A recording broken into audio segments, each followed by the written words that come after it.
Good evening. Today we are here interviewing Michelle Witzel in reference to Management 5113, Individual and Organizational Behavior, a MBA class through Oklahoma State University. So, Michelle, can you please take a moment and introduce yourself to us? Hello, my name is Michelle Witzel. I'm a nurse practitioner and the owner of Destination Hydration and Century Healthcare NP, two healthcare organizations in the state of Arizona. All right. So, Michelle, we're going to run through, we've got up to like 10 questions depending on time. We'll run through them and just looking for as expansive answers as you can. I might ask you to elaborate a little bit on some, um, and we'll go from there. Any questions before we start? No. All right, so we're going to go ahead and start it off with a question about ethics. So, in your opinion, why do people engage in unethical behavior, even unwittingly, and what lessons can be learned from that? I think that we all have an ethical core, but we allow typically greed or the desire to advance, not better, but advance ourselves, to sneak in and to kind of talk ourselves into mm, playing in the gray area of our ethics. I feel that typical lessons that can be learned from allowing this type of behavior is that it all comes at a cost. So currently, another business owner friend of mine, they are dividing a fairly large business because the two owners had a ethical disagreement about how to treat patients, and one was in it more for financial gains and one was in it to take care of the patient, and at the core that essentially divided the business. Very interesting. Thank you. So, next up, we're going to talk about workplace attitudes. So, why should management pay attention to the various workplace attitudes they encounter? So every individual brings unique attitudes to the workplace, but and you should essentially hope to have a cohesive um, attitude amongst the coworkers. But when, as a manager, you start to feel those attitudes shift, you should be very cautious because when attitudes begin to shift, everything is affected. So, productivity typically tends to decline, patient satisfaction tends to decline, and typically, if the attitudes and what is causing the shift is not corrected quickly, you'll lose good employees because of it. And do you think those attitude shifts are they primarily from maybe an individual within the organization or some other external factor? Well, it could be from both. You could have one employee that's dissatisfied with something, so is basically bringing that dissatisfaction attitude to the rest of the environment, or you could have an internal source like a specific patient who's upsetting, multiple different members of the staff, or you could have one workplace flow item like an electronic medical record system, for instance, and it could be causing a change in people's attitudes because it's disrupting people's day and time flow. So you kind of have to pay attention to what is the source of the change in the attitudes. Great, thank you. Next up, how can understanding emotions make you more effective at work? So I feel that human emotions are really the defining core of everyone, and if you can just watch people's attitudes and tell, or their emotions, and you can tell how they're going to react and how you can diffuse the situation. So I think the most important thing that you can learn from understanding other people's emotions is how to that you can control them by controlling your emotions. So if I go into a room with a patient and the patient is already very upset, it is not going to do any good for me to also become upset, because then the emotion in the room is just going to escalate. So the goal then is for me to control my emotions, and by doing that, control the situation and therefore control the patient's emotions. This leads to a more effective relationship and more effective communication between like myself, like the patient provider relationship, but also the patient employee relationship. And I'm sure in a medical office you have emotions that run high because you have to give people bad news on occasion, and that probably affects a lot of the staff. Occasionally, yes, that is the case. Most times in medical practices, more so than bad news, things that tend to affect people's emotions are things like wait times, or people not doing something that they said that they were going to do, or something taking longer to be done than the patient feeling that it's appropriate. And sometimes those situations are something that's out of our control, but it's still understanding that the patient is emotional about it, and being able to then control our own emotions to control the situation. Great, thank you. Next up, I'm going to ask you a question about stereotypes.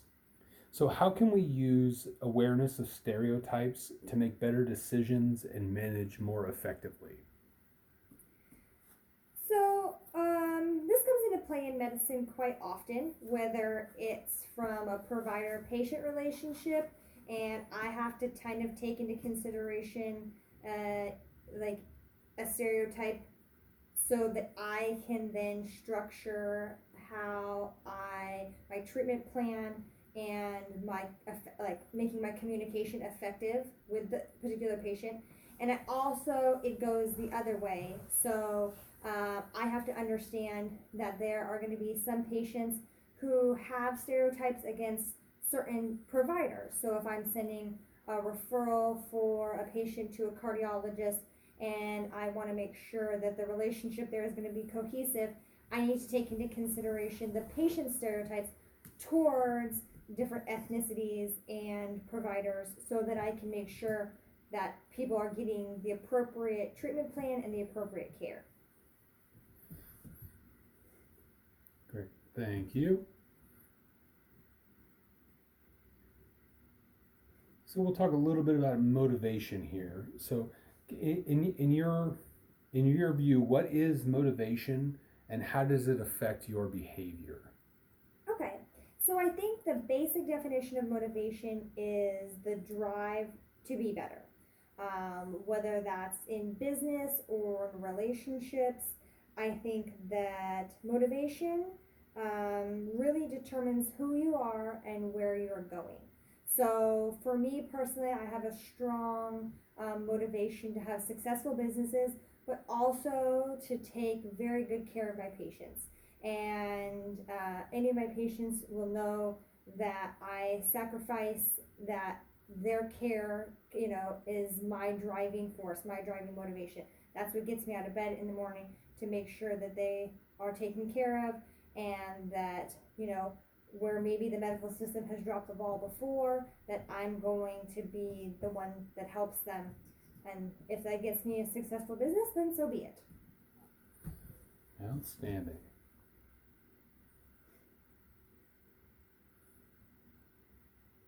So we'll talk a little about performance monitoring and evaluating of employees. So can you explain to us how performance monitoring and evaluation improves performance, and how the ability to manage the performance of others? Okay, so currently I oversee 3 employees at one location and 6 employees at the other location. I also have an office manager, business manager, who helps with the monitoring and the communication between those staff members, so that when I'm seeing patients, things can still run cohesively and communication can still exist. I think that it's also important that that my behavior and my performance is evaluated. And so I think that even at the top, the owner of the business, you should be able to have someone like a business manager who you trust to hold you accountable for your behaviors and your attitudes. There are some days where, we just get overwhelmed in the process, and sometimes that can reflect in our performance and our ability to lead.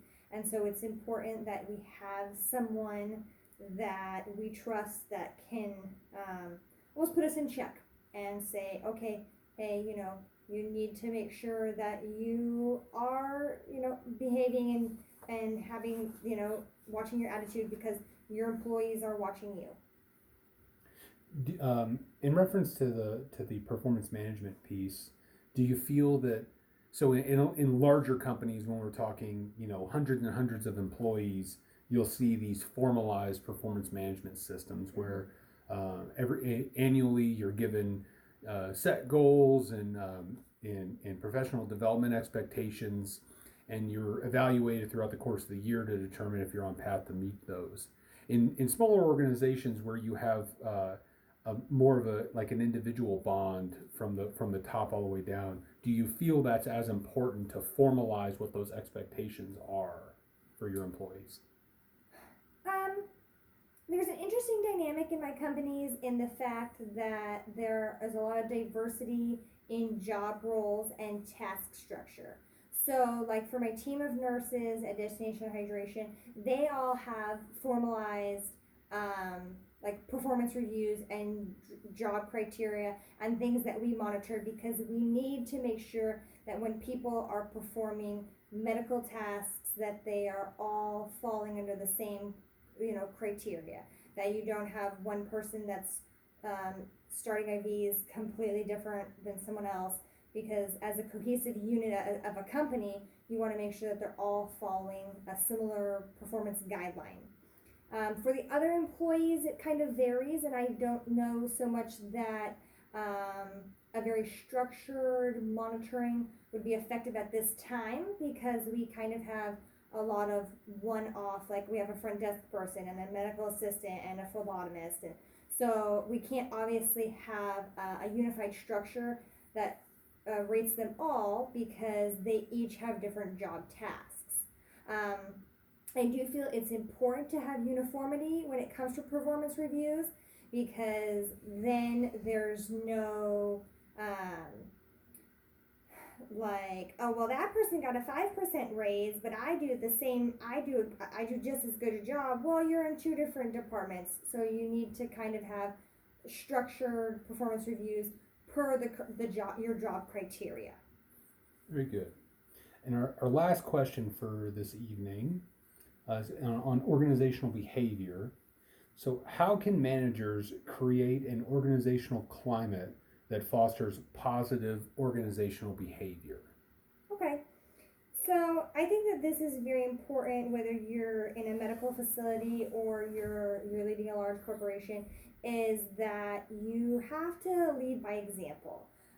Obviously, business owners, leaders, we've created these roles, we've created these structures, and we've done it so based off of our organizational level and how we like things run.